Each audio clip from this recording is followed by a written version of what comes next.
go, man. Hey, welcome to the Edge Television broadcast, Josh. I'm here.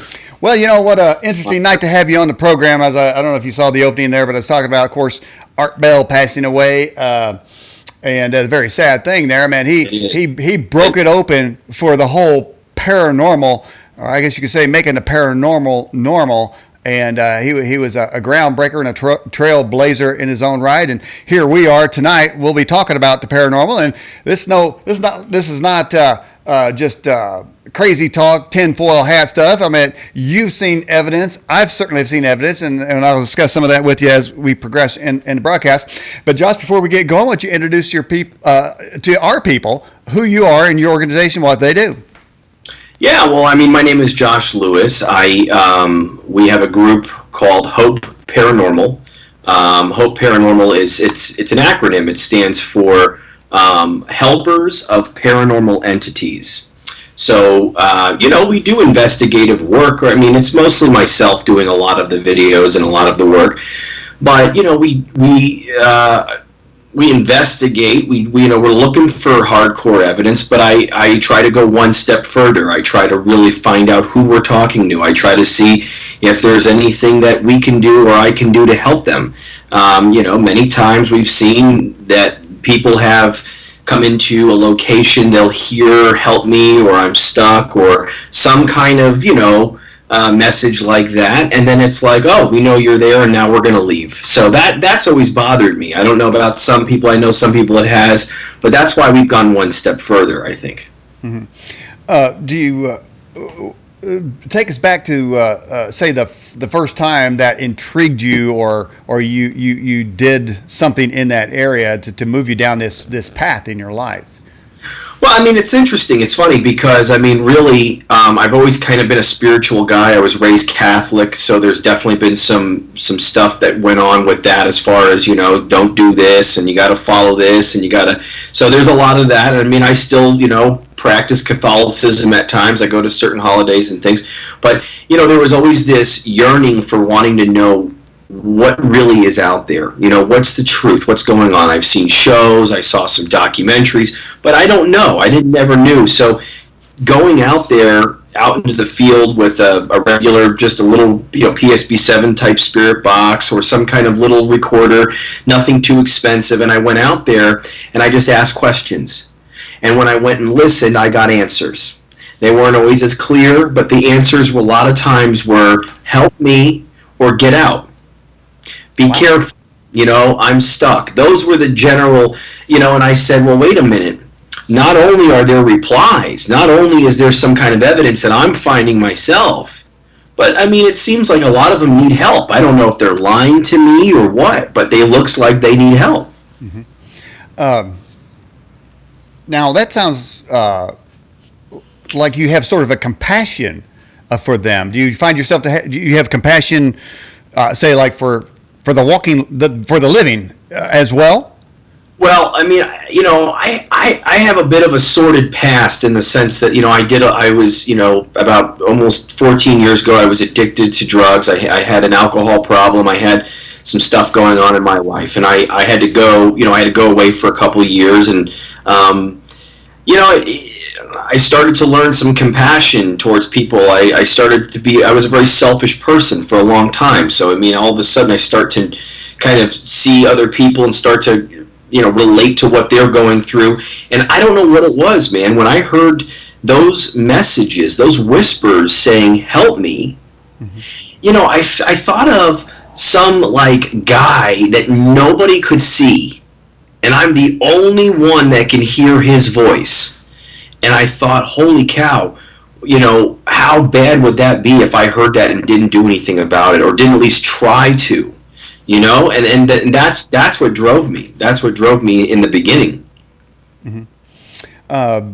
Baby Wolf in the UK, staying up very late to watch the program, asked the question, are you using EVP, electronic voice phenomenon? Well, I have 3 pieces of equipment. It's the 3 main pieces of equipment. I've narrowed it down. I've bought all kinds of equipment over the last 7 years. All kinds of stuff. Spent thousands of dollars. And as far as what I use 3 pieces of equipment that are very important. The SLS XCam, which is, digital dowsing. Bill Chappell created that. And that's for mapping them visually, spirits visually. So that's kind of my visual tool when I get to use that. I have the Portal Wonder Box from Steve Huff, who created one of the most amazing pieces of communication, a communication device. And then I use the recorder here, which is, EVP, very simple. It's the Panasonic DR60 recorder. Mm-hmm. And it's, as far as I'm concerned, the best piece of equipment that I have today, because it's no BS. You can't argue with it. There's no radios, there's no scanning, there's no sound banks, there's nothing. Even though I use all that stuff and I get a lot of evidence from it, this is the no BS. So EVP all the way, definitely. We had a guy on last week talking about Mike Cleland talking about owls, and they have saying that I saw that. You did? Okay, yeah. And I wonder, have you, when you're doing what you do, I'm not sure how to describe it just yet. I'm sure I'll be an expert about that at the end of the show. But have you heard owls at any time during that? No, I mean, there are definitely things that you can't just write off. I mean, it's not scientific evidence that you can just take to the bank, but a lot of this stuff isn't always just based on scientific evidence. So, if I think of a cardinal, or I think of a friend, and I think of a lost loved one, and I happen to be sitting out back, and this has happened many times, and I'll think of that person, and I'll think of, I've heard of, if I see a bird, and then the next thing I do, I see a cardinal. There's something to that, I think. I think there's something to that, without sounding kooky here, but there's something. I haven't heard owls, though. Mm-hmm. Yeah, I tried to venture into why the owl seems to be sort of a main kind of bird when it comes to paranormal, and of course he was even suggesting that there are UFO activities around. I saw him saying that. Yeah. And I will say this: as far as aliens go, I'll touch on that in the spirit of Art Bell and your program, which is very cool. To me, I'll say this: I think everything is combined. I think science and God is combined. I think that aliens and paranormal has some kind of link to it. I don't think there's separation of all these things. I think they're all combined. Ancient civilizations, what the Egyptians knew. There's the Tibetan Book of the Dead. There's the Bhagavad Gita. There's the Torah. There's all different types of ancient writings, scrolls. They all start pointing back to all the same kind of information. I've done sessions through the boxes where I have had voices come through that I haven't heard before. I said, "Who are you?" They said, "We're not from here." They said prophets. They said they were prophets. And I heard other spirits commenting, saying, "What are they? What are they?" Meaning that there was something else, and they wanted to come out of the box. They were saying, let us out of the box. The video's on my YouTube channel. It's pretty wild. But I think that I was tapping into some kind of alien, connection. And Frank Sumption, the guy that created the Ghost Box, pretty much, he's the godfather of this whole ITC, instrumental transcommunication. He created the first Ghost Box, and his focus was not paranormal.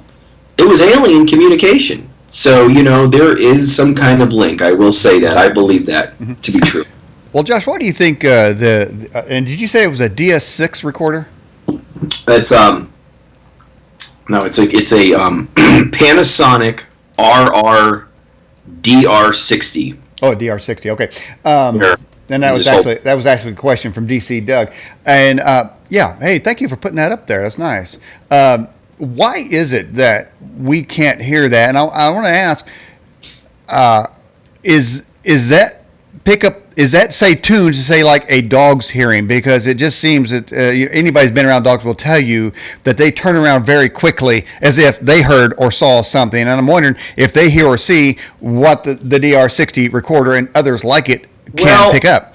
Okay, so you've got a situation where you've got high-end recorders today being sold with noise-canceling technology and all kinds of things like that, right? Mm-hmm. They will pick up EVP, electronic voice phenomenon, okay? Just straight up whisper from a spirit, energy transforming from their being to the air through the device. Even my phone will pick up, with the voice memo, will pick up some kind of light EVP.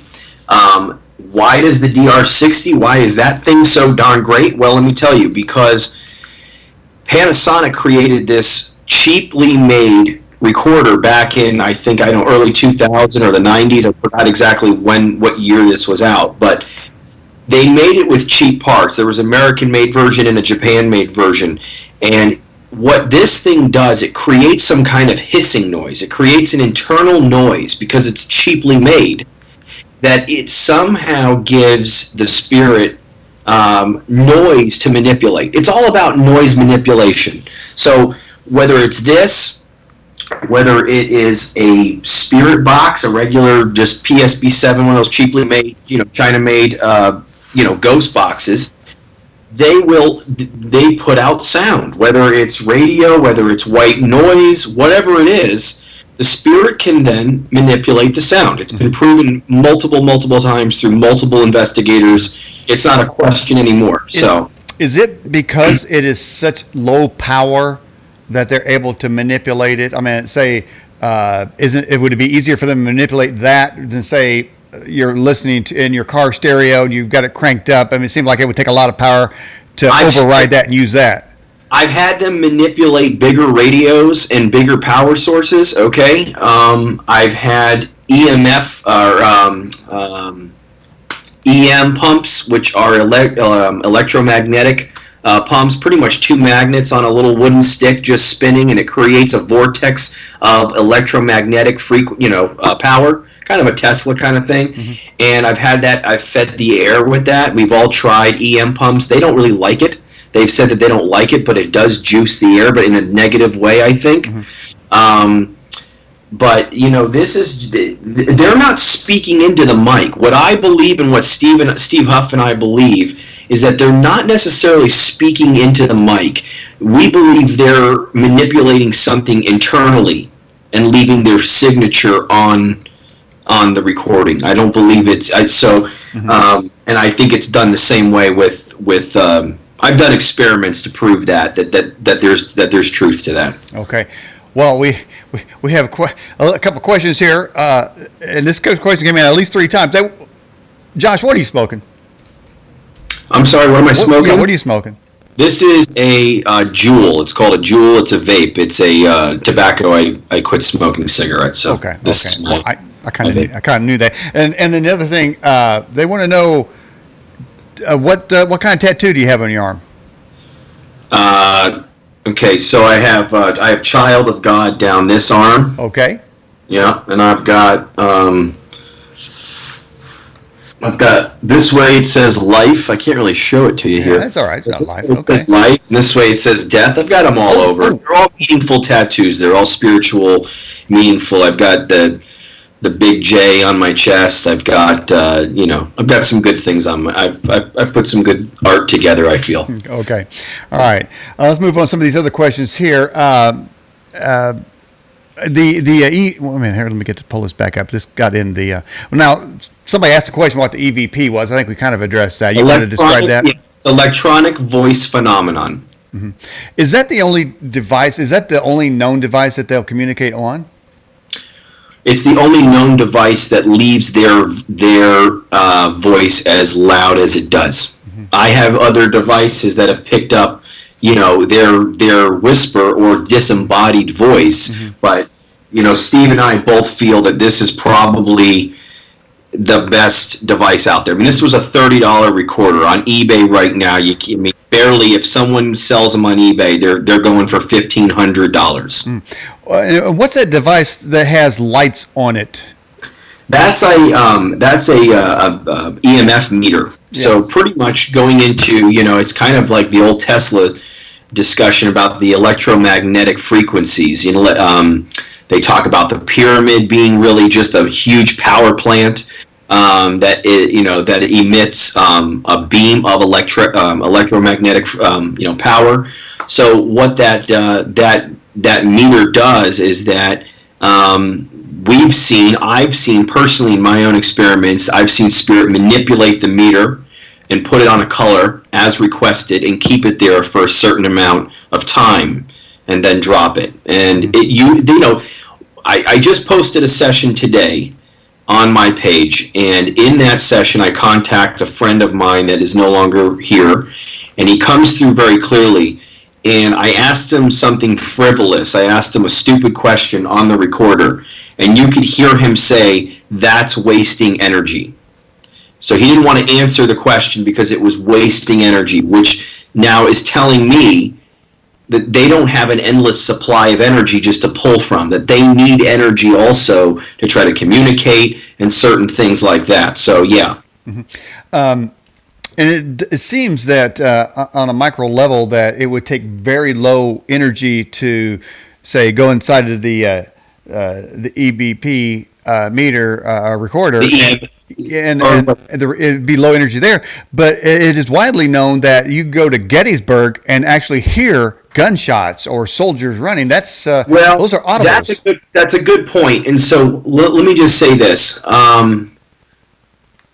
You've got serious places like 9/11, hollowed ground. You've got Gettysburg. You've got some serious places. God knows what the energy's like over there in the Holy Land where some of these wars are being fought and these massive genocide is happening.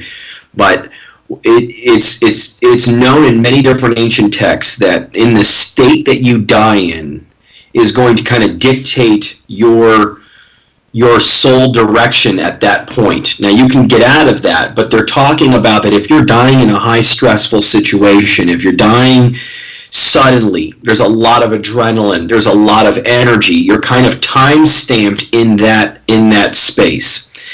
And so I couldn't think of anything more horrific than the Battle of Gettysburg or the battleground and the hundreds of thousands of men laying on the ground, wounded, and the amount of pain and sorrow, that kind of energy has got to be time stamped on that ground in a way that you could probably just hear audible things. I mean, that's a lot of pain, I think. That's the reason I believe that. Well, what about Auschwitz? I've never heard people, I've just not come across my purview, about hearing voices there. Have you heard anything from that? Where?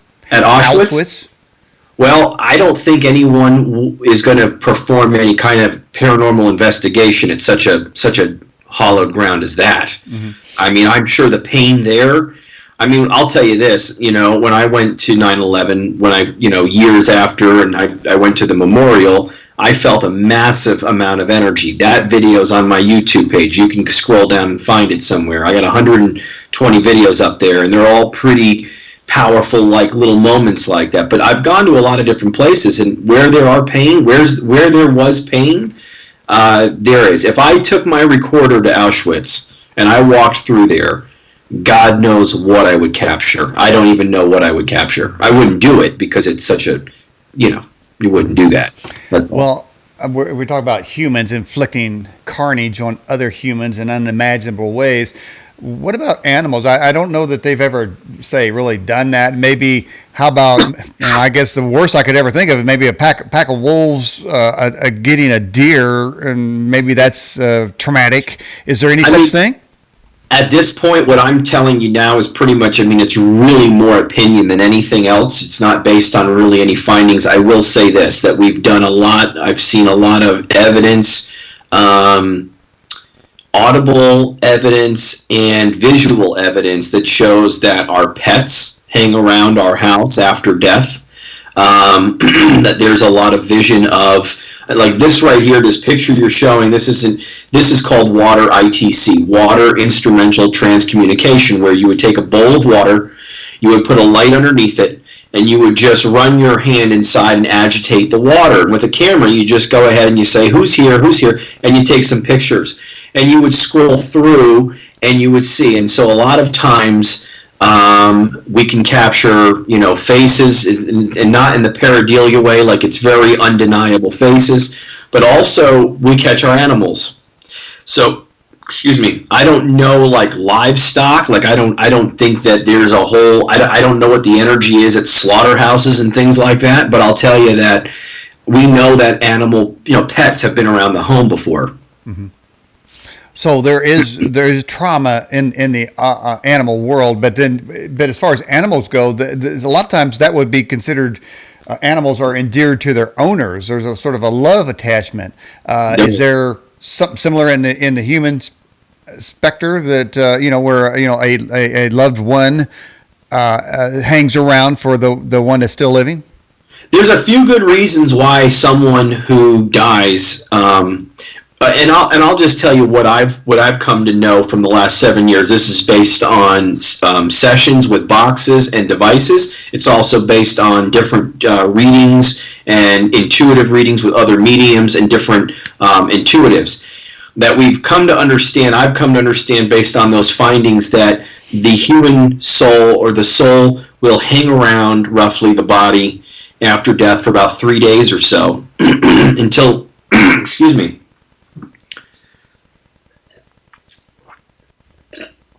they'll hang around the body for about 3 days or so until the funeral.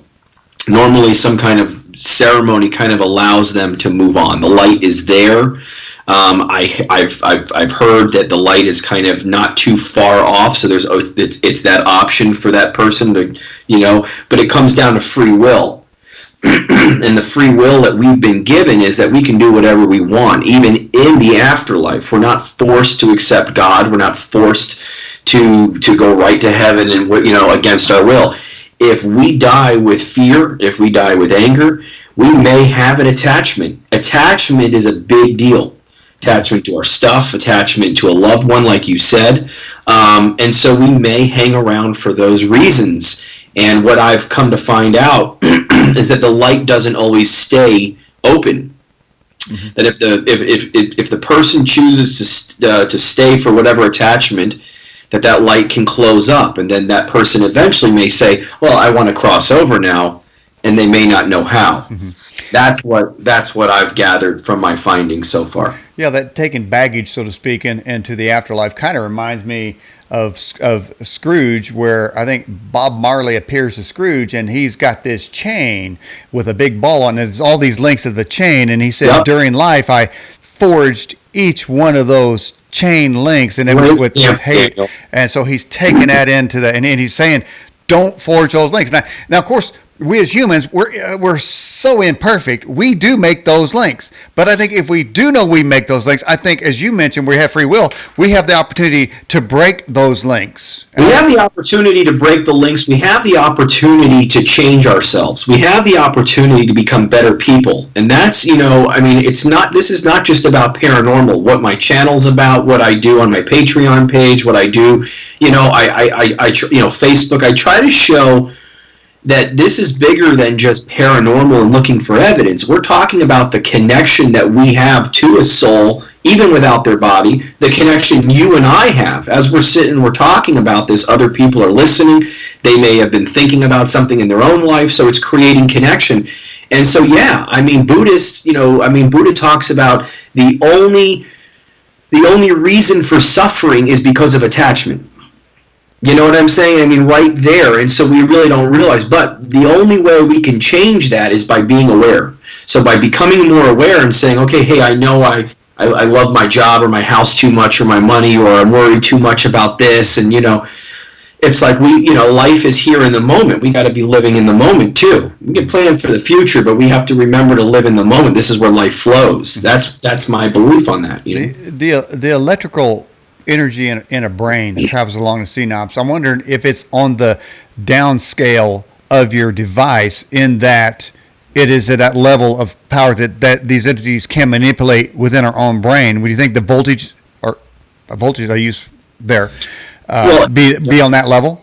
It's a great question. We all are electrical. We're all energy. So that we know. It can't be created or destroyed. We all are energy. I will say this. When I've meditated, and I'm talking about something like transcendental meditation, which is what the Beatles did, Howard Stern does it. It's not about just a spiritual thing, it's about a physical thing. But when I've done my transcendental meditation, I'm in a good space, and then I go do a session, my connection, hence therefore my evidence, is better. Mm-hmm. So there's something to that. I think I read recently that talk about electrical energy, that the human heart actually puts out more energy than the brain itself, and I'm wondering if what we would call an evil heart is simply an evil entity that has sort of taken over that heart and through the energy and the voltage, the power that it actually generates. What do you think about that? Well, Krishna and other, ascended masters or whatever you want to call them talk about that the heart is where it's the central place. It's like the central power over the brain. The brain's the smart, that's the central command, but this is the central power. And they talk about that, your essence is in your heart. So there is something to that. I mean, I don't know fully exactly. I'm not I'm not a physicist. I don't know what that would be, I don't know. But I do know more about the pineal gland. I know about that. They haven't found where memory is stored in the brain. Mm-hmm. So they're saying that, you can leave your brain, but your mind goes with you. And where is that? Your memories are stored in some kind of signature in your energy mm-hmm. field. It's not in your brain. Now, it's interesting you say that, Josh Lewis, because I've always thought that it almost seems like it's external, and because I'm thinking, okay, and that goes to dreams, and so a person has a dream, which somebody say, well, you yesterday you saw a horse, and the day before you saw a building, so your dream shows a horse in a building, and they say, well, so it's just your mind taking those pictures. Well, I'm thinking, well, what about those items you've never seen, and who is telling all these pictures to generate in such a fashion as to create a dream movie? It seems there's a choreographic thing going on there. So a producer, a director, somebody's directing that. If you want to get into that for a second, I'll touch on that for a second. So we're talking about the pineal gland. The pineal gland, is a very small gland. It's the third eye. It's right there in the middle of our brain. It's what the Egyptians used to draw as the third eye with the little, we found it on the hieroglyphics. It creates DMT, dimethyltryptamine. Dimethyltryptamine is one molecule off from L-tryptophan, which is what makes us tired. But this chemical is created by that gland and is what is released during heavy REM sleep and near-death experiences. Now, they say in the pineal body, Kabbalah, they talk about that the soul comes in through the body, through the pineal gland, and leaves through the pineal gland. That's what they say. They say that the DMT is the key that unlocks the door to different dimensions. So a doctor, a brain surgeon would tell you, no, that's just chemical being released. That's why you're seeing those visions that you've never seen before or whatever it was. But no. And that's why even Dr. Eben Alexander, who wrote, I think, Proof of Heaven, and he's a brain scientist, he was a brain surgeon. And he had, I think, meningitis, and he was in a coma for 6 weeks and no brain activity at all. And he came out of it, and he had seen everything, and he talked to his doctors and he said, "Listen, I'm a brain surgeon. I know you can't. I'm a neurologist. I know. Like, this is what I do. So let's talk about this." So it was undeniable. So, it's people can argue it, but there's something to the pineal gland and DMT. Mm-hmm. I'm wondering if you've explored the possibility that what people call orbs are these entities that are floating around that are actually doing the manipulation of the electronic device. So great question again. So I have a lot of groups that I see on Facebook, paranormal groups and spirit groups, and a lot of people will be in their bedroom at night, and they'll have their phone, and they'll turn on the light, and they'll move around a lot, and then they'll start filming. And you'll see all these things just flying by the phone, they're just like, you see these like things flying by the phone, and they're like, it's really active tonight. And I'm saying that's a lot of dust. That's just dust particles, skin particles, dust particles, okay? Okay. But when you are in a, like right now, behind me you can see it's very black pretty much around me. Mm-hmm. You don't see any dust particles coming around. I'm moving around, so there's wind currents. But now you can see in some of my videos and other investigators' videos, a small little light that will move slowly, and it will just kind of go like this, and it will shift direction, and then it will disappear.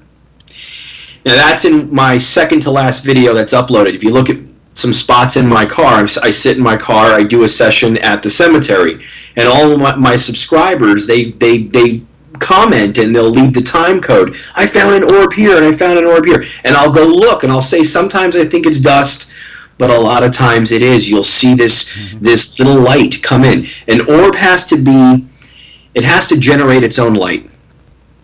It can't be something that the light is bouncing off of. It has to generate its own light. And normally it's only going to do it for a short period of time because it takes energy to do that. I've seen big ones, but most of the time they're just small little lights that move slow, and they'll change directions. They're moving almost intelligently. So, when they're moving, do they ever appear as what some people call rods? Only in pictures. Only a few times in pictures. Yeah, I've seen them as but that's, I think, because of the exposure, I believe. Steve Huff is a photographer. He would be one. Because of his photography expertise, he's able to kind of look at some of these pictures sometimes. So, it could be overexposure and things like that, but, you can catch, evidence of real orbs. I mean, they are out there, yeah. There's been some fear about the upcoming 5G network. It's going to blanket the entire Earth. You'll never be able to escape from that data stream there. I'm wondering, and I saw a question come in about the 5G. Is that something some controller is going to try to subdue mankind worldwide by this network? It's not, listen, I'm not a big conspiracy guy, but I am healthy with my conspiracy, meaning that I like to question everything. I like to try to look at everything. I don't, watching the Facebook stuff, with Zuckerberg talking, in front of the Hill and all that there, and I'm worried on some level, but at the same time, I'm very powerless. I don't know exactly what that 5G, whatever data they have, whatever. I will say this. Last year, Steve was having some stuff going on at his house. He does a lot of sessions at his house. I do sessions at my house. He was having some stuff going on there where he was getting some negative replies coming through the box, some high-level negative replies, we'll just say. And so I flew out there, and we did some stuff. I wanted to try to help him, and we did discuss this Alex Jones podcast, whatever he does, his thing, and he talked about this evil network that's out there of the elites, that there is some kind of supernatural force that's kind of guiding the elites and all this, and it sounded really crazy and really like I would never listen to that kind of craziness. Okay. But then we started doing sessions. So now you got to understand, this is me doing this is him doing this, we're doing this together, and we are hearing through the boxes things that are almost validating what screaming Alex Jones was talking about. And that really kind of bothered me. That bothered me. So I hate to admit that, but I will say that there did seem and sound like there was some fight for a network to control a network that gets into everyone's home. Yeah, I guess it is kind of one of those powerless situations, but I guess the best thing we do is arm ourselves with as much information about it as we can. Being aware, you got to be aware. I mean, ignorance is not bliss. We're not going to act that way, but, still, I mean, there's only so many things we can do. I mean, Okay. All right, a question come in for you. Josh says, what do you think about ley lines? Ley lines are a big deal, man. They are not something that is to be written off. All of that ancient civilization, ancient knowledge was given, I believe, through some type of alien civilization or alien, civilization. If you look at the ley lines, we have a lot of serious We've got a lot of pyramids on ley lines. We've got a lot of different, holy and serious sites with a lot of energy. And if you want to take this supernatural connotation out of it, you want to take the paranormal, whatever connotation out of it, and you send over scientists and you send over, geologists, they're going to tell you there's something to this site. There's energy here. There's something going on here. So, there's something very serious about ley lines. Yeah, I mean, yeah. Well, do you think that entities travel these ley lines from one destination to another? I mean, possibly. I mean, I know that I was talking. I know that I was getting a spirit the other night through my box that is the main spirit at a location in Ohio. Mm-hmm. And ever since Steve and we were there a couple weeks ago, or I don't know what it was, 3 weeks ago, and we did this very crazy investigation there. And since he lives now he went back home to Arizona, I came back to Florida, and since we've been home, we've had that spirit coming through our boxes almost in the same night. Whoa. So I said, what are you, just traveling through some kind of portal? And he said very clearly through the box, yes. Mm-hmm. So there's some kind of traveling that's going on, or. Wow, it's kind of funny. I was just thinking, if they are using ley lines, I would call that the highway to hell. Highway, I don't know, if it's to hell. I mean, it's definitely a highway. I mean, it's probably a highway. I mean, traveling through light, traveling through those kinds of portals. I always have this thought of like Matthew McConaughey in Interstellar, mm-hmm. in that, in the end, when he's in that place, and he can access any time and place almost that he wanted within a very short, like it's almost like he can have multiple locations within one room for him. Mm-hmm. And I think that there's some kind of truth to that. I think Christopher Nolan wasn't far off. Mm-hmm. A couple quick questions. One, somebody asked, have you been to Gettysburg? I have not. Okay. Another question. It says, has there been any place that you had trepidation, that you felt a lot of anxiety, like maybe you're going to a very negative place? That's interesting. Let me just think about that for a second. I've had a lot of crazy cases where there's been a lot of, borderline or demonic activity. We've had threats of demonic, type of stuff. I felt a lot of energy, but I think I'm going to be honest. I never felt a stronger, almost negative blanket force than when I went to Steve Huff's house during that time about a year ago when he was having that issue. And I mean, literally the types of messages that were coming through were like, the devil is here. Whoa. And so when you hear the devil is here, I mean, it could be just a spirit being an a-hole or whatever, but really, yeah. And so that was a weird trip for me. That was a weird trip. Okay, you call it weird. I call it scary as hell. So I don't know. I don't know. All right, a couple more questions before we go to our 9 o'clock break, where we take a 5-minute break. Okay. It says, have you been to a site where there have been mass deaths? Yes. Well, you said 9/11. Did you go to that site? Well, I did 9/11, but I didn't do really like an actual session at 9/11. I did turn on my box for a few minutes. Like I said, the video is there, and you will kind of see and feel the energy in a sense through the video. But no, I've been to a lot of different like mass graves because of like hurricanes from the 30s and things like that. And I went to an old mental hospital that had a lot of like like inmates, like mental patient inmates and stuff. So there's been a lot of energy that you really feel. That's like, I mean, there's a lot of pain, man. You feel the pain, and you're like, you want to help them. Mm. Yeah. Hey, man, I wonder if Bill Clinton went to those places, because he says, "I'll feel your pain." Hey, hey, I just like that one. Wow. Hey, now, of course, as you've seen, I've grabbed a couple of pictures from your website. Now, this thing back here, is that Ghostbusters? You got a ghost trapped in there, or what, man? Right for what you're looking at, man. And that's the box there is what Steve Huff created. Steve Huff created this. This guy is he's leading the way, in my opinion, in ITC, instrumental transcommunication.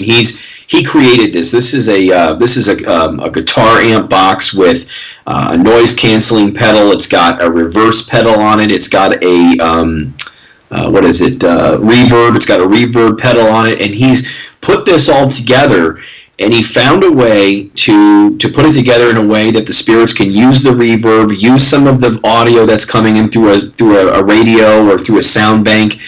And man, this thing is like, I mean, so he built that and gave that to me. He's one of the most generous guys I've ever seen, and he's done that a lot to a few people, and yeah, so it's pretty amazing. Hey, I know there's a band out there called Spirit. I wonder if they use that thing. Hey, well, listen, Josh Lewis of Hope Paranormal, right at the top of the hour. We take a 5-minute break. We'll take you out of the picture and the audio and bring you back at about 9:06. But before we do that, tell the folks what they can find at your website. Well, the website is actually being redone. I mean, it's hopeparanormal.com, but it's kind of, I mean, there's stuff there now, but, it's not as current as I'd like. Facebook.com/Ghost Helpers is the Facebook page. And then I would say that, if anyone wants to check out what I'm doing on a more personal, like on a more, deeper level, the patreon.com /Hope Paranormal. Okay. All right. We'll keep your connection steady there. We're going to take you out of the picture and audio, and we'll be right back with you. Sweet. All right. Great. All right, and welcome back to the Edge Television broadcast. My name is Daniel Ott. If you miss any of the exciting broadcasts, we'll begin to replay in our main player directly after the show, and we'll upload our audio into our TuneIn radio platform as well. Next week, we're going to have with us Stephen Bassett of the Paradigm Research Group talking about disclosure, and that is as in UFO. So be sure to come back and visit our program next week. Don't forget to follow me on Instagram, Twitter, and Facebook as well.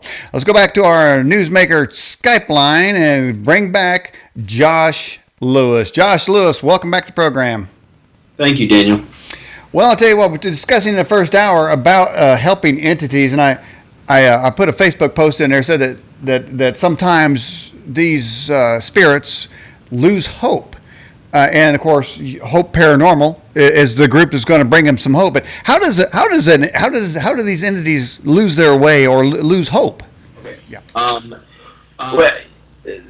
from what I can gather so far, all these different times, it sounds like they can't leave or don't know where to go. I think that they get tired of where they are, whatever dimension they're stuck in or reality that they've created or they're stuck in. It seems that some of them just don't know how to get out of that. And so how is it that you assist them? You say, I mean, do you address them by name? Do you, let's just say that I'm the entity. I'm upset. I'm lost. I'm without hope. What are you going to tell me? Well, first of all, I need to try to establish some kind of working connection with you, working communication with you. It's kind of hard. I can give you some kind of blanket advice, but it's better that if I can extract your name, Daniel, and so now I'm calling you Daniel. So now if I know your name and I'm saying my name is Josh and you know my name is Josh, there's a connection there. There's something that is done in the connection. And then I'm going to say, I am not God. I can't define God for you. I don't know if you believed in God when you were alive or not. But you have to ask for him because it's free will. God can't just come and pluck you out of wherever you are. You've got to ask for him. That's what I've come to understand. So I'm not really creating the light for them. I'm not calling down the light. I'm not some light bringer. But what I am doing is I'm just kind of sharing with them in a compassionate way that you got to ask for a higher power and you got to understand that you're not it. I don't know if it's Jesus or if it's Buddha or Allah or Yahweh or Krishna. I mean, who knows? But we can all agree that probably, well, not everyone, but the main consensus is that there's some kind of divine power up there, and so that's what I try to get them to do. And if they do that, I try to get them to maybe forgive themselves. A lot of time it's about self-forgiveness. A lot of the times they don't forgive themselves for things that they regret or things that they did. Mm-hmm. So there's no going, from what I can understand, almost on a scientific level, it sounds crazy, but that you can't move on if you don't forgive yourself. I'll tell you, some people they have extreme regretfulness, just end up killing themselves because they just... Which is one of the, I just did a series, a four video series there, which I didn't mean to do. It's just that's what happened, where I was able to go to the same cemetery that I go to and there's a spirit named Chris that every time I went there, I kept getting him. He just kept coming through. He would say his name is Chris. He kept saying it. And I said, do you see any other spirits around you? And this is when I had, the communication just going really well with this thing. And he says, no. And I thought to myself, I said, I had heard that before. I had heard that spirits in certain situations that had committed suicide, or a person that's committed suicide, goes to not a hell. It's not like I'm not saying a hell now, but goes to a place where they don't really see anyone else, that there's nothing else around, there's no distractions, and they have to focus on really, they have to come to terms with why they took their own life. Why did they take that gift of life? Mm-hmm. And so when he said that, I said, hey, did you commit suicide? And he said, yes. And it took another 2 more times for me to go back. I said another couple prayers with him. He said it helped him. And then on the last time I went, and I said, Chris, are you here? And I got another spirit. He said, no. It said, very loud, Chris left. Uh-oh. It said, Chris left. Sounds like something took Chris's place, and I don't know if that's a good thing there. It sounds like from what you're saying, it may not have been. I'll be honest, Daniel, I didn't take it as the bad thing. I took it as that the guy was stuck there and he wanted help because he kept asking for help, and now all of a sudden he's not there anymore. Mm-hmm. And he was following along with the prayer from, you have to understand something. This is real evidence. This is, it's if someone doesn't accept it, it's because they've got something going on with them internally. Mm-hmm. Because some of this evidence is undeniable. And if I ask a question on here and you hear me ask it, and then I play it back and you hear my same voice, ask the same question, and you hear a no or a yes, an intelligent response, you can't deny that, Mm-hmm. Now, of course, I'm sure some of the viewers and those that watch the YouTube replay and listen to our TuneIn Radio podcast, they're going to say, well, the only voice you're hearing is demons. And of course, there are those who believe that anything other than something that's alive is a demon. And I'm not saying either way, but I'm kind of. Let's get into that though. Can we get into that? Can we talk about that? Because that's an awesome subject to talk about, and it doesn't mean that I have the exact answer for it, but that's been a discussion over the course of the time since the day I started doing this. And so I love when kind of people bring that up because, one, I'm not denying that to be a possibility. That very well could be a possibility that we could be communicating with only demons the whole time. So no one is a loved one. They're all in heaven. All these voices that we're capturing are literally either residual energy or there's some kind of low vibration, negatives, been around for so long so they have knowledge of so many things, that kind of thing. Where does the evil plan take place, though? When does that take place, though? Early on when I was doing this and I was getting this, I'd have a medium say, I'm getting this message from, a higher being, like an ascended master, like a Jesus type feeling, and she's saying, that you're doing okay, you're doing good, you're moving, you're compassionate and you care about spirit, so it's okay. Your heart will protect you, your faith will protect you. And then I said, well, what if that's the devil? What if what if the devil came through her to keep me in it and to pretend that he was Jesus or something, right? Mm-hmm. The way that I found out that I can nix that really quickly is by going home, getting on my knees, not with a medium, not with a priest, not with anyone else, and asking Jesus Christ or my higher power, whoever it may be, to guide me. The devil can't get in the way of that. So if you're asking direct help from your higher power, you better believe that you're going to receive that on some level. So that's what I had been doing. And so, I've thought before that some of these things may be evil entities that are pretending to be nice, pretending to inch me along slowly for some kind of diabolical plan, a year down the road, and be so trusting at this point that they're going to be able to enter in the back of my brain and take over my body. I don't know. You know what? It hasn't happened yet, but I'll let you know if it does. Okay. All right, that's a great answer there. I've got a question from this is from our Fast Blast. As you know, we have 3 different things going on Fast Blast and 2 chats. This one's from Bear Cave. It says, what about going to Chicago where they are building a school right over an insane asylum graveyard? I'd love to go there. I mentioned earlier I have a Patreon page. I'm trying to gain a little bit more support in the stuff I'm doing. I'm trying to focus more on doing this type of stuff. Some of the best times I've had have been, traveling to California or Arizona or Ohio or some of these other places and doing some amazing investigations in some of these great places. So I would love to. I've had so many subscribers mention, hey, in my town there's this and there's this old, orphanage that was, these kids were, and all this crazy stuff, and I'd love to go there. So one day, the hope is that if I can get enough people on the Patreon to kind of support a little bit, that I can do more traveling and put more into the channel, and that's what I want to do. Mm-hmm. There is something that I've heard, and I just saw it in one of the chats that says, there are lying spirits, but if there are lying spirits, would there not also be truthful spirits?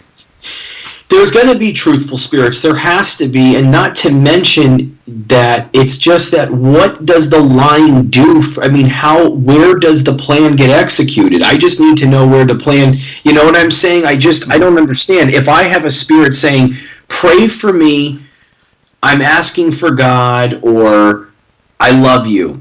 I have spirits say, I love you. Mm-hmm. I have, they'll say, ask for the light. They'll say, find the light. Mm-hmm. Mm-hmm. If that was a demon, what the hell is the point of him telling me that? I just don't get that. I don't understand. Okay. You know what I'm saying? Mm-hmm. I'm not saying they're not out there that can befriend someone and pretend to be, but I don't know. That's where the faith comes in. That's where it's like, for me, it's like, that's just me. And I don't push this on anybody, because I believe that everyone should believe in their own higher power. You know what I'm saying? Mm-hmm. But, that faith right there, that keeps that BS away from me, mm-hmm. But I get things that get a little weird sometimes. Mm-hmm. It gets weird. Well, I would imagine so. There's got to be some kind of high strangeness, as Art Bell would used to say. But there are people, and I'm sure you've heard testimonies. I've certainly heard testimonies where they say that their loved one that passed on appeared to them and just told them, everything's okay. I'm in a good place. I'm going to a heavenly place, or maybe they say I'm with good people or I'm with God. They kind of reassure them. So. To your point, now not that I'm saying everything Josh Lewis says is true, but I'm just saying, right. Where's the diabolical demon possession dragging you down to the depths of hell so demons can spear you in the backside, rather than giving them some sort of peace, that they can let go and be assured. I don't see the master plan in that. I don't know. I'm just saying. In that situation, that's even more of a take it to the bank type thing. In my book, what you just described, that kind of situation, that a lot of people that don't have known psychic abilities or don't do investigative paranormal work or whatever, they're just regular, John and Mary, they will have a dream of a lost spouse or of an aunt or a mother, and they'll dream, and that's a good dream. That is a very accessible way for spirit to access a form of your consciousness where it's not too intrusive, it's not too jarring, it's at a peaceful time. And if you can remember your dreams, I don't remember my dreams anymore. I don't know why. I haven't remembered my dreams in a long time. So I could be dreaming God knows what, but people that have remembered their dreams say, yeah, I had my loved one come to me. That's fantastic. But we're talking about venturing deeper into the taboo of paranormal or ghost communication, mm-hmm. and trying to not do it for just the evidence purpose, but the purpose of going deeper and getting some of the answers, getting some of the, mm-hmm. You know what I'm saying, maybe even helping on a humanly level, on a spiritual humanly level. Josh, do you have anything on there that you can play? Yeah, let me see. Uh,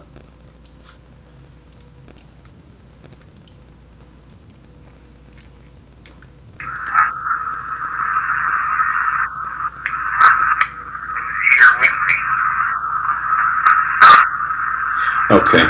Well, here, you know what? Let's just try this. I'm going to try something with you. You know what? I thought of this earlier. It may not work. You know, I'm just going to try it. But a lot of times I'll sit here in my office and I may ask a question, and you know, I'll be pretty surprised to see who, you know, what I mean. I'll get something. So I may not, but let's just try.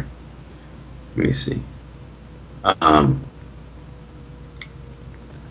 So for any of my approved spirits, or you know, like I'll say Adam, I know Adam's a friend of mine that has come through. If you're here, Adam, or can come through, we're here, you know, live with Daniel on this show, and other people are watching. So any of my approved spirits or Adam. So can anyone say anything on this recorder?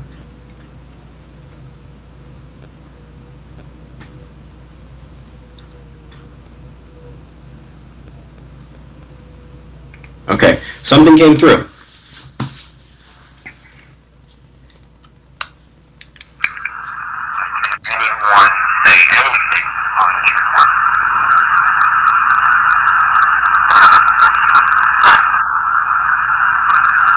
Wow. Did you hear that? Wait, where's my microphone on this computer? I don't even know. But you got to hear this. This says something. I swear it says something about the edge, but hold on.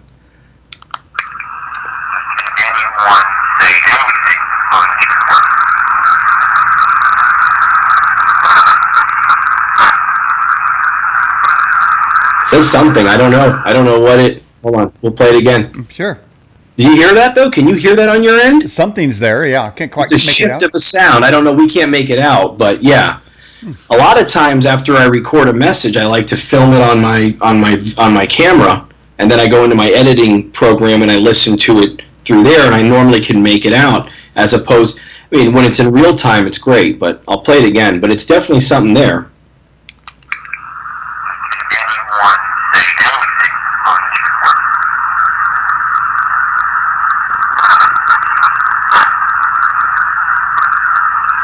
I gotta listen one more time. Hold on.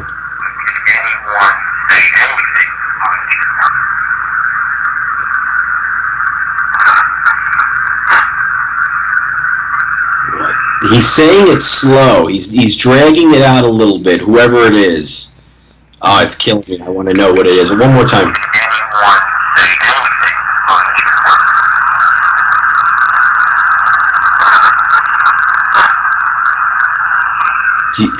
It's like three syllable. It sounds like a 3-syllable. Yeah, there definitely is something there, and there's definitely... I didn't hear anything other than your voice when you said that, but something else is on that tape. So when I said it in real time, you didn't hear anything, you mean? But then when I play it back, you mean you hear the shift of the sound. There should be nothing else on there, because there's no noise over there and there was no noise over here. One more time. Let's do it just one more time for continuity purposes, okay? So first of all, whoever just said that, thank you. I'm going to listen to it later. I'm going to ask that you say one thing. Can you just, I know I don't, this is not a dog and pony trick show here, but can you say maybe like The Edge or Daniel or Josh, any of that? I hate to waste energy. I'm just going to ask. Can you say anything else?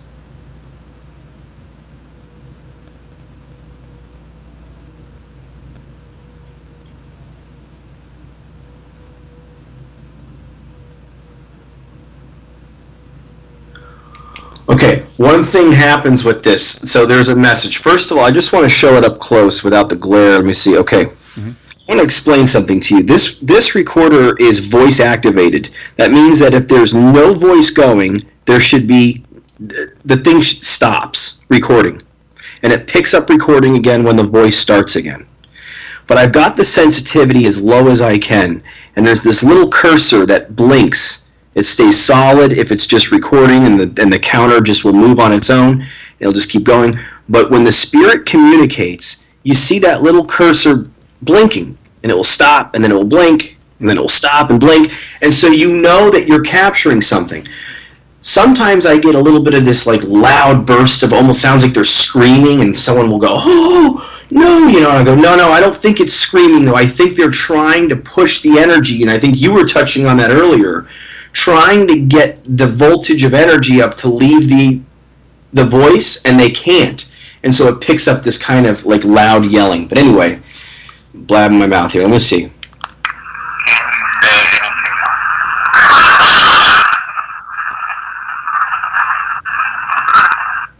Okay, I'm going to play that again.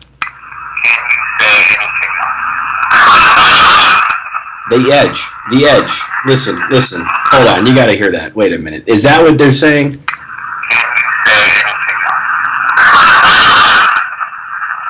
Maybe not. That sounds pretty loud, though.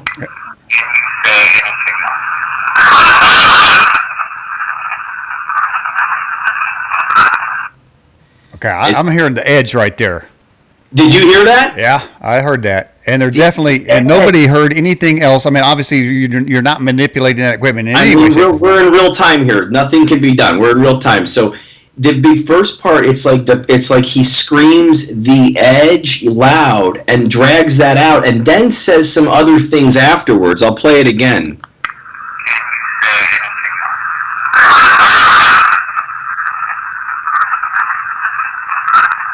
Wow. Well, something's going on there, Josh. Well, it's just a connection, my friend. It's a connection. Thank you. If that's Adam, thank you. If whoever that was, I appreciate you doing that. You did not have to do that. Thank you. Wow. Okay, that was real time, and there was definitely something on that tape that was not heard by anybody in this side of it. I'm sure nobody heard anything. It was dead silent over there. Did I say dead silent? Oops. I guess so. Wow. So yeah. So you can pick up things, and it is something to ponder. And I wonder, Josh, when you see what you describe as proof, and right there, something on it. So there's something on there, and I think that's proof something is on there. That's proof. Yeah. Where does it lead you? What does it make you think? I just want to keep going deeper. I answer one question, I have 10 more. The longer I do this, the more I realize the less I know. I'll never learn what there is to learn until maybe I actually do cross over to the other side. Mm-hmm. Well, I'm just going to keep going. My friend. I mean, I don't know what else to do. I know Steve Huff is the same way. We've got some beautiful, amazing people that are like subscribers that like, it's not just like a following the channel because they want to see what else we get. It's like a lot of them really do care about what we're doing, and that's a beautiful thing. I think that really is a part of the connection, so I'm grateful for them. Mm-hmm. Fast Blast came in, Philip from Georgia. Do these spirits have a voltage or an electric charge? Well, they have some kind of vibration. They have some kind of... they have something. I mean, if they're making the meter move at different times, I mean, if I take that meter and I walk over to one of my power outlets, that thing is going to spike onto red, okay, because of the energy it's picking up off of hot lines, hot wires. I mean, you know what I'm saying? So if an unseen entity is able to manipulate an EMF, an electromagnetic meter, then yeah, I would say that there's some charge pulse there. I don't know what that would be. Mm-hmm. Mal from the UK, staying up very late to watch the program. Are you familiar with Harry Oldfield's research? I've seen a lot of research, and I off the top of my head, I can't remember. Okay, and we have this from one of the live chats. Could dirty power lines create electromagnetic frequencies that make you hear things? Well, I mean, listen, possibly, but let's just do this right now. Again, I mean, we're done. We did our thing, but I just pulled this out and did this in real time where someone can refute and say, I did not hear the edge. I heard a lot of static and like a lot of noise and crackling. So I don't know what you're hearing, but I didn't hear that. But you and I, and you're not an investigator the way I do it, so you're not hearing this stuff all the time. But even to your ear, it sounded like the edge. You know what I'm saying? And we also know that I didn't pick that up from a power line that's near my house. Mm-hmm. Well, yeah, it sounded like the first. I heard two. Let's just say words. The first one was definitely 3 letters, and the second one was definitely 4. It was just one more. It felt like it. It sounded like it. So we can go with that. What about this? Is from our moderator. Looks like ultrasonic reverse speech analysis. Have you ever heard of that? No. Mm-hmm. No, I haven't. Mm-hmm. And we had I've had a couple of reverse speech experts on this program, and they played back some of the interview here capturing it live, and there were things that was said in reverse that was real time. So again, I'm not like trying to say what yours is 100% true, but it is definitely something to ponder and to think about and to see if there's some truth to it. I'm curious to understand. I mean, first of all, I'll just say this. I have captured messages on this and on my spirit boxes that did not sound like anything in normal, just forward, I'm layman terms here. But then when I reversed it, it did say something. But are you talking about that they were able to take some of our conversation and reverse it, and that there's messages in our conversation right now? Is that what you're saying? Yes. That's pretty freaking cool. Yeah. I don't understand. Not like right now, but what I'm saying is that my conversation with the reverse speech expert, they have recorded it, and then I had it back on, and the next show they played it back, and there was definitely reverse messages. Very cool. Very cool. Yeah. So I'm looking at those things right there. All right, here, let's get to another one. Have you ever used a ND8 neutral density filter for photography? No. If you're talking about the different levels, like the different spectrums of light, I will say that I have a pretty cool chart. There's a guy I follow on Facebook. His name is Nassim Haramein, and he has nothing to do with paranormal, but he's like a quantum physicist. I think that's what he is. But he talks about the different spectrums of light and how we're only seeing like 1/1 billionth of the different spectrums of light that we can actually see. So, I mean, I can't imagine all the other things that are happening on the different spectrums. We have infrared, we have X-ray or gamma, whatever. But so no, but I've never used that. Okay, now in the voice that we heard there a couple times.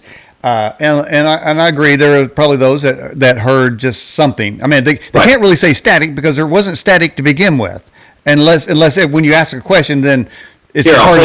I'll play it again just so we know what we're talking about.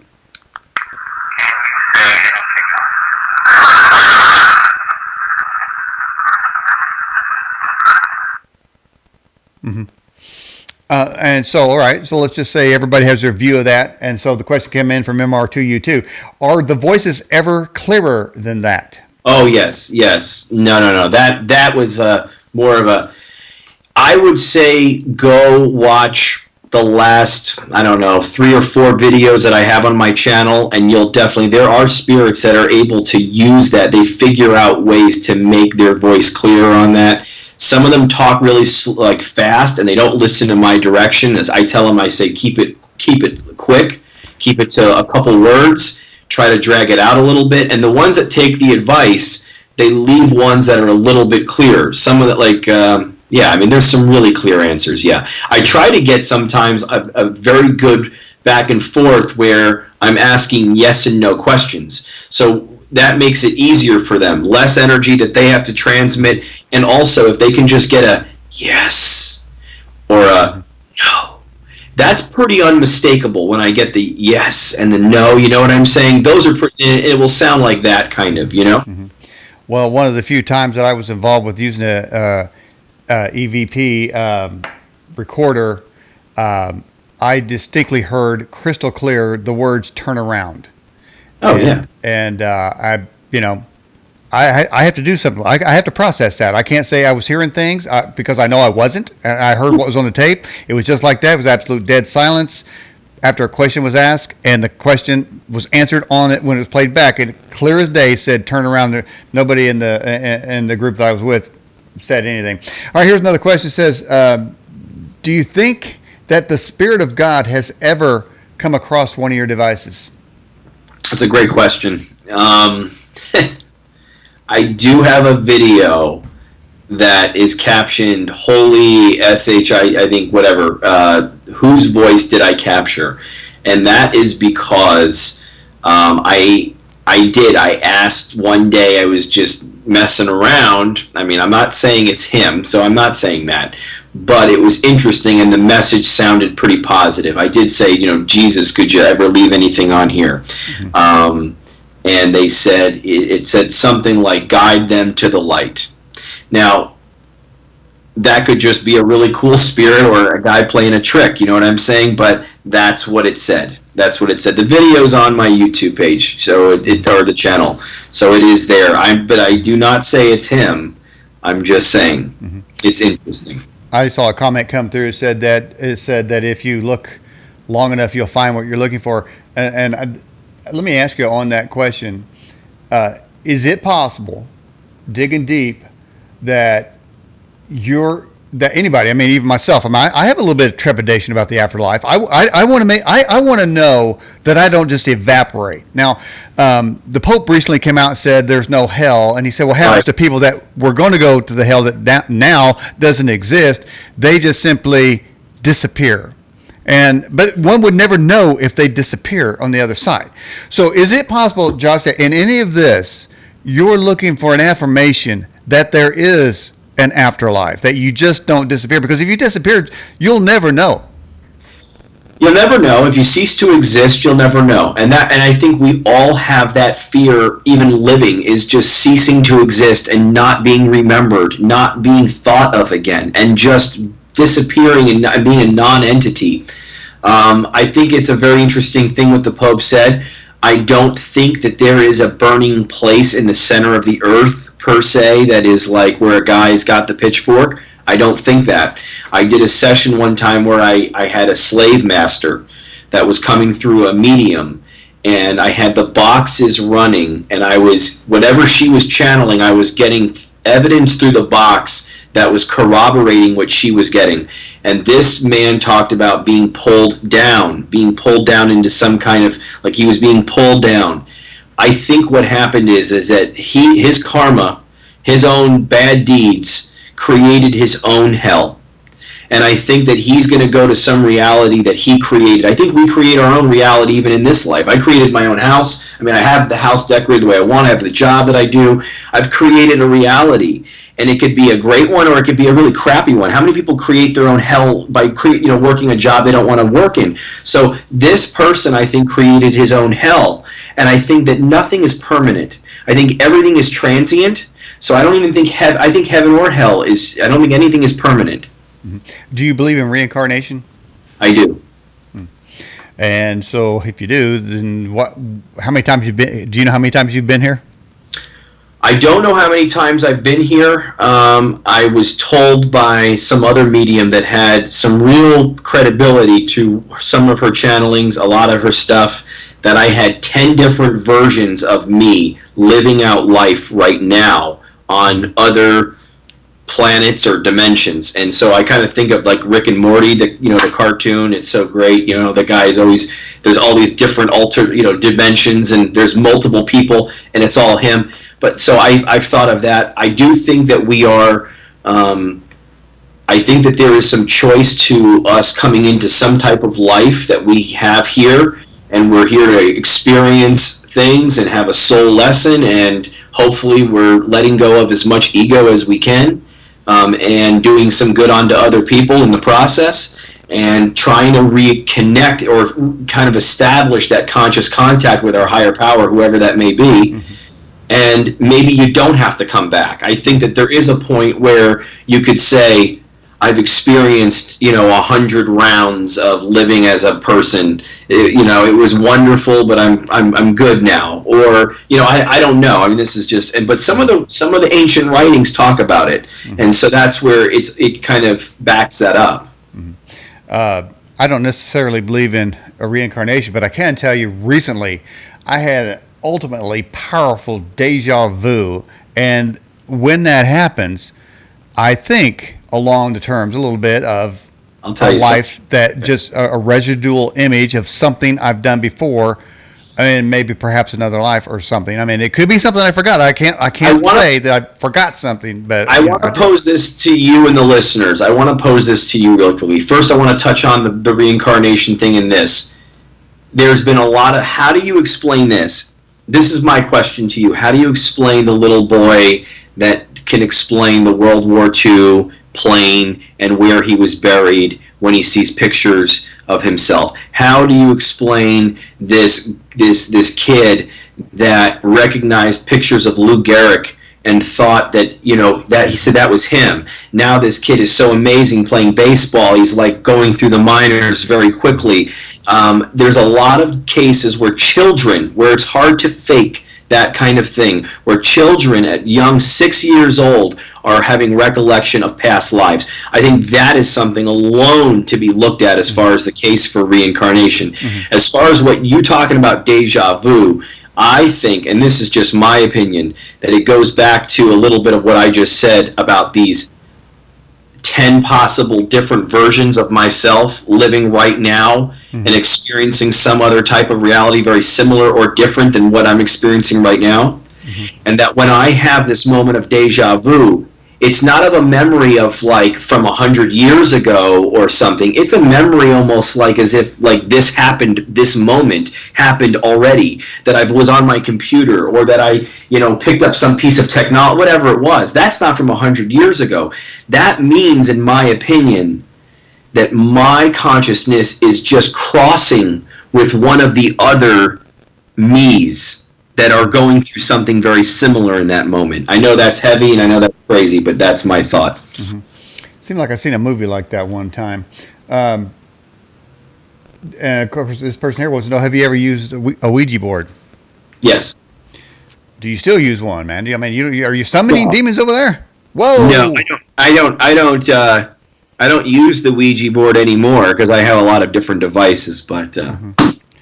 Okay, well, that's some bad stuff right there. I'll stay away. I'm going to stay away from that part of it. But I mean, for someone that is just trying to dabble in it, yeah, it can be something that you can kind of open up a little bit. I'm not saying the demonic door, but you can open up more of a communication with a lot of different spirits. Mm-hmm. But that's no different than me using this device for the purposes of what we're talking about, or for the purpose, or using a radio. So it's the same thing. It's the same thing. Mm-hmm. Now I've had a picture of your other members of your group there. Yeah. Tell me about them. What's going on with them? Well, Nikki, she is my partner, and she's she's a psychic medium and intuitive, and Chris is a great friend of mine, best friend of mine, and we work on film. I'm in film production, so we work on film together, and we've done a lot of group cases, residential, some commercial type business cases. Mm-hmm. But lately it's been a lot more of just me kind of focusing on the spirit communication aspect and trying to go further with that. Mm-hmm. But clearly we'll still get together and do stuff when we need to do stuff together, as far as a group goes. Yeah, I just saw that next Netflix movie is called Coherence. And yeah, I don't know if you've seen it. What happens is a comet is flying by, and as it flies by, it allows multiple dimensions to intersect at the same place. Wow! And it's very interesting. And so these people are in this house. They go out of the house, and all the power's out, and they meet themselves in the street, and then they find out they go to another house, and there's the same people, and they see themselves 4 or 5, and everyone they act different in each one. That's what I believe. I mean, not to that extreme or whatever, but I believe that, I would say that I'm just going to use this as an analogy, that the cloud, we'll just use the Apple model as our thing here, but the cloud is like the soul, and you got an iPhone, you got an iPod, you got an Apple Watch, you got a computer, and you got all these different devices attached to the cloud. And so all those devices are almost having their own separate experiences and reporting them back to the cloud. And so I believe that our souls could be possibly having multiple life experiences at the same time for purposes of removing karma, moving through karma, whatever it may be, learning lessons, but doing it all at once. And I know that may be hard for people that want to think on more of the level of individuality, because no one wants to think they're one of 10, you know what I'm saying? Mm-hmm. But who knows? And it sounds like the premise of that film. Yeah, you'll definitely like that movie, Coherence. You got to go watch that, because that does. Yeah, I wrote it down. Question. All right, so now here's a question. Do you have any religious affiliation? Well, I mean, I was raised Catholic, but I was raised Catholic. I was baptized at First Holy Communion, all of that, but I just consider more myself today as kind of a just a Christian. I mean, I believe in Jesus Christ. I believe in him as my Savior, but I also understand him to be an ascended master, or just even a really cool dude that did a lot of righteous stuff back in the day, man. You know what I'm saying? He doesn't have to be the Savior and on the crucifix and ascended for some people. I would say just the stuff that he talked about, like Buddha, like some of the other, is just good enough. It's just good enough to, what's the problem? We don't have to be like, you know what I'm saying? I think that's what it is. Well, that might alleviate some people's opinion, because I think one of the biblical texts basically says if you deny Jesus, then you are not of his, and you certainly have not denied him here on this broadcast. So, no. I have him on my body. I mean, I have a working relationship with him that I can't understand it. I can't put him in a box, but I'm very grateful for the type of connection that I do have that is ever evolving. Mm-hmm. Do people write into you and ask you to come out and do investigations? Yeah, not as much anymore. But yeah, I mean, we were out there a lot doing almost 2 to 3 a month. And we've got some really amazing cases on YouTube on the channel. But like I said, lately it's been more of me going a lot further with doing these cemetery sessions. We were just at the Bel Air House in Ohio. That was pretty cool. There's a lot of history there. We were, I did let's see, where was I? Oh, I went out and I did, the heck is the house? It's in West Palm Beach, the Riddle House. The Riddle House was a house that was investigated by Zach on Ghost Adventures, and so we were there and did that house. And the evidence that was produced there was so easily verifiable because of the history of the house and the names. So that kind of stuff I'm really grateful for, because it really shows that we're not kooks here, that we're not just listening to staticky wave shifts and sound and trying to formulate a word from it, that we're getting names, that we're getting more audible than what I just captured on your show. I mean, this was right now, but there's other things I've captured really clear, Mm-hmm. So do you get personal satisfaction when you help a spirit move on? Oh, there's nothing like it, man. I mean, there's nothing like also helping someone who's alive and that needed help and being of service to someone that was in need of someone, whether it was just an ear to listen to, Mm-hmm. Excuse me. But the satisfaction I get when I hear, I get help me, or and then I hear, I found the light. Got a little frog in my throat here. Hold on. It's okay. But yeah, no, it's a different feeling. You know what it is? It feels like I've got a place in this universe. It feels like I was of service today, that God doesn't need me, but that he allowed me to be used for something good. And I just don't think there's anything better than that. I mean, clearly there's some really wonderful feelings that we can have as a human being, but I think that's pretty cool. All right. So, what do you see ahead in your future with the organization Hope Paranormal? Where are you guys heading? Well, I mean, like I said, I mean, I for a living, I mean, I own a hookah bar, and I've had it for 10 years. I'm in film production. I've had 2 feature films that are out that have been released, and so I stay trying to work in those fields and make my living. Mm-hmm. But the more and more that I do what I do here, and it's a passion, it's what I care about, I'm finding a lot of people getting a lot of hope from it, mm-hmm. Renewed faith. People that didn't really believe in an afterlife, didn't know what to believe, and they're messaging me and they're saying, your videos have brought me a lot of joy and a lot of comfort. So I'm going, whoa, that's that, so I don't know if this field can support me in a sense that I can at least just make a modest living somehow, and I don't want to charge people for things, but if somehow I'm able to like get a program or some advertising or whatever it is down the road, that will allow me to kind of keep the research going, and just to keep going, man. I mean, that's what I want to do, Okay. All right. Well, we're about to end of the interview session part of this. What can people find on your website? How can they get a hold of you? Well, like I said, I mean, hopeparanormal.com is the website. You'll find that there's a contact on there if you want. The website is being redone. Like I said, Facebook is a really good way to follow, because I do a lot of posts of the videos and stuff on there. So facebook.com / ghost helpers.